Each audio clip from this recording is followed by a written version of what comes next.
দিনই শ্রাদ্ধ বাড়ি যাওয়া। ইস, পাশের বাড়ির কাকুটা মারা গেল, শুনেই কি খারাপ লাগছে। যাক, আজকে ওনার শ্রাদ্ধ নিমন্ত্রণ করেছে, নিয়ম রক্ষা করতে তো যেতেই হবে না। আচ্ছা, আগে পর্যন্ত চুলটা বেঁধে নিই।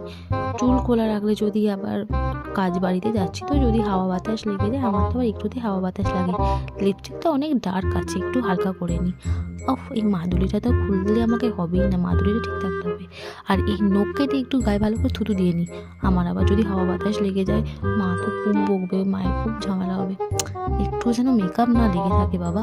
ও হ্যাঁ, ওড়না নেবো, এই ওড়নাটা নেবো, পুরো গাটা ঢাকা দিয়ে রাখবো। ব্যাস, আমার সাজগোজ কমপ্লিট। এইভাবেই যাবো শ্রাদ্ধ বাড়িতে। গিয়ে আবার কেউ সেজে গুজে যায়? বেশ ভালোই লাগছে, মোটামুটি লাগছে। এখনকার দিনে শ্রাদ্ধ বাড়ি যাওয়া। উফ, ফাইনালি একজন কেউ মরলো।